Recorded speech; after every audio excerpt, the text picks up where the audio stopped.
नीतीश कुमार क्या कुछ बड़ा करने वाले हैं? आप 10 बजे नहीं 10:30 बजे मेरे आवास पर आइए।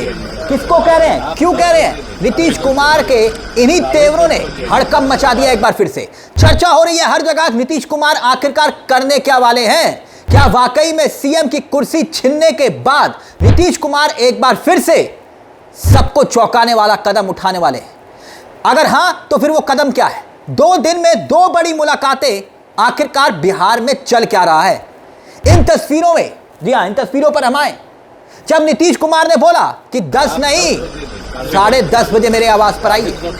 संजय झा से ऐसा क्यों कहा, उस पर हम आएंगे, मगर पहले ये हेडलाइंस देखिए बैक टू बैक आपकी स्क्रीन पर। हेडलाइंस क्या? हेडलाइंस नंबर 1, बिहार में नीतीश कुमार के बदले बदले तेवर, कभी विजय चौधरी तो कभी संजय झा को बुलावा, सियासी गलियारों में हलचल तेज। अगली हेडलाइन देखिए, 10:30 बजे मेरे घर आना है।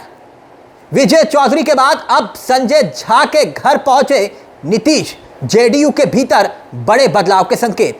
अगली हेडलाइन देखिए, लगभग स्थिति साफ हो जाएगी। अगली हेडलाइन में क्या लिखा है? पटना में 21 जून को जेडीयू का महाधिवेशन, राष्ट्रीय अध्यक्ष पद के लिए नीतीश के निर्वाचन पर लगेगी मोहर, संगठन विस्तार पर होगी चर्चा। तो ये कुछ ना कुछ तो जरूर पकड़ा है। अब तस्वीरों पर आइए, तस्वीरों पर गौर करिएगा। नीतीश कुमार जिंदाबाद जिंदाबाद के नारे लगते हैं, नीतीश कुमार जिंदाबाद के नारे सुनाई दे रहा होगा आपको। और इन्हीं नारों के बीच बिहार के पूर्व मुख्यमंत्री नीतीश कुमार अचानक अपने कार्यकर्ताओं के बीच पहुंचे। कार्यकर्ता उत्साह देखिए, नीतीश कुमार का वही हमेशा मुस्कुराता हुआ चेहरा, हाथ जोड़ने का अंदाज वैसा ही है, सब ठीक है कह रहे हैं। इसके बाद जेडीयू के राष्ट्रीय कार्यकारी अध्यक्ष संजय झा की तरफ इशारा करते हैं और मुस्कुराते हुए कहते हैं कि आप 10 बजे नहीं मेरे आवास पर 10:30 बजे आए, आपसे बात करनी है। नीतीश कुमार का यही अंदाज और हालिया फैसले अब बिहार के सियासी गलियारों में चर्चा का विषय बन गए। सुनिए जरा, 10 नहीं 10:30 बजे आइए, सुनिए।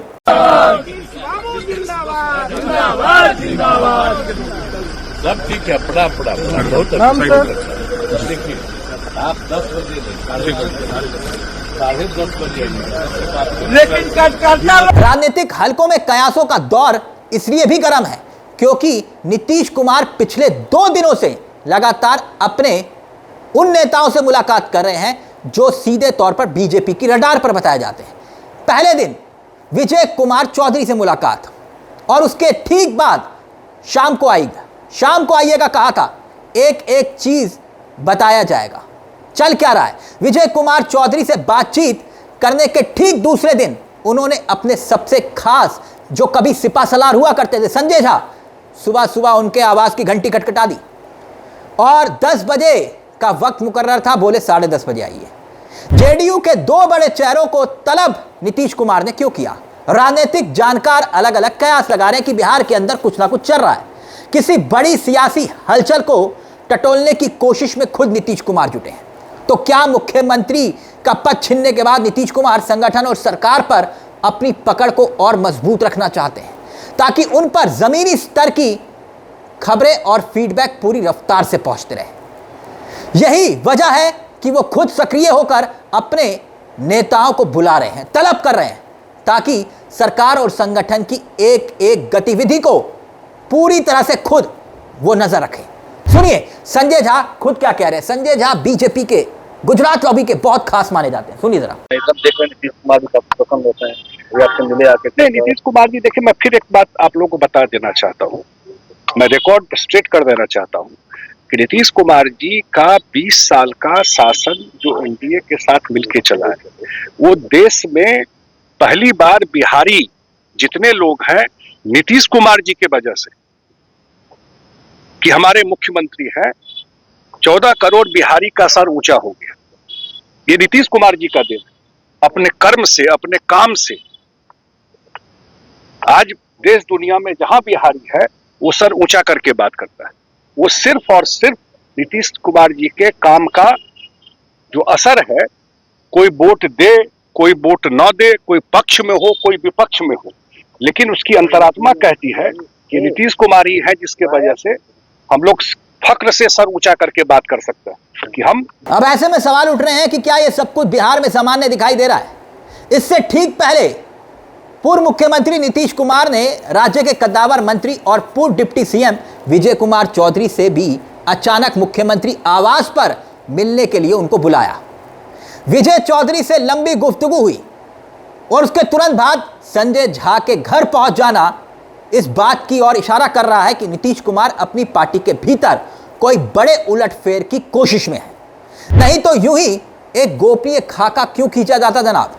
और गौर करने वाली बात एक और भी है, वो ये कि ये सब मुलाकातें तब हो रही हैं जब नीतीश इतने एक्टिव तब हो रहे हैं जब जेडीयू की राष्ट्रीय परिषद की 21 जून को पटना में बैठक मुकर्रर है, जिसमें नीतीश कुमार राष्ट्रीय अध्यक्ष बनने के फैसले पर उनके मोहर लगेगी। मगर उससे पहले ही नीतीश बेहद एक्टिव दिखाई दे रहे हैं। क्यों? यही तो सवाल है। जेडीयू के भीतर इस समय राष्ट्रीय कार्यकारिणी अध्यक्ष संजय झा और विजय चौधरी की भूमिका दोनों बहुत महत्वपूर्ण है। जहां दिल्ली में संजय झा सक्रिय हैं, केंद्रीय नेतृत्व भाजपा के साथ समन्वय आप समझ रहे हैं, और विजय चौधरी बिहार में पार्टी के भीतर प्रशासनिक मामलों में नीतीश कुमार के सबसे विश्वसनीय सपा सलारों में से एक माने जाते रहे। इन दोनों नेताओं से बैक टू बैक मीटिंग करना, संजय झा को अगले ही दिन 10:30 बजे बोलना कि 10:30 बजे मुलाकात करिए, तो ये सब कुछ शिष्टाचार मुलाकात तक बात सीमित नहीं दिखाई। बिहार की सियासत ने इन दिनों जेडीयू के भीतर एक अलग तरह की राजनीतिक हलचल और पॉलिटिकल शिफ्ट देखने को मिल रहा है, और बीजेपी भी इस पर खुद नजर बनाए हुए है। तो क्या नीतीश कुमार आगे आने वाले दिनों में कुछ बड़ा चौंकाने वाला फैसला ले सकते हैं? फिलहाल नीतीश कुमार की इस एक्टिव पॉलिटिक्स ने विपक्षी खेमे तो छोड़िए, खुद एनडीए के भीतर भी हलचल तेज कर दी है। हर किसी की नजर अब मुख्यमंत्री आवास पर होने वाली अगली बैठक पर जाकर टिकी है। लेकिन बड़ी बात यह कि अब नीतीश कुमार के हाथ में सरकार तो गई, संगठन बचा है। क्या संजय झा अभी भी नीतीश कुमार के विश्वसनीय हैं? यह भी एक बड़ा सवाल है, क्योंकि कहा यह जाता है कि वो विश्वसनीय सिर्फ और सिर्फ गुजरात लॉबी के हैं। गुजरात लॉबी आप समझ रहे हैं? तो ऐसे में संजय झा पर नीतीश कुमार कितना भरोसा जता पाएंगे अगर कोई वाकई में बड़ा फैसला लेने की वो सोच रहे हैं संजय झा को साथ लेकर? क्योंकि आप जानते हैं कि सत्ता परिवर्तन नीतीश कुमार के साथ कितना बड़ा खेल और धोखे की तरह हुआ। इस पूरे मुद्दे को लेकर अपनी राय हमें कमेंट बॉक्स में जरूर दीजिएगा। आपको क्या लगता है कि क्या वाकई में नीतीश कुमार कुछ बड़ा करने वाले हैं, या फिर नीतीश कुमार के हाथ से अब लगभग सब कुछ छिन चुका है, सरकार भी और संगठन? अपनी राय हमें कमेंट बॉक्स में जरूर दीजिएगा। मुझे तिलक चावला को दीजिए इजाजत। एक छोटी सी दरख्वास्त, चैनल को सब्सक्राइब करना मत भूलिएगा। मंच आप ही का है, जहां हम सिर्फ खबर नहीं दिखाते, खबर के पीछे की खबर भी बताते हैं। नमस्कार, जय हिंद, जय भारत।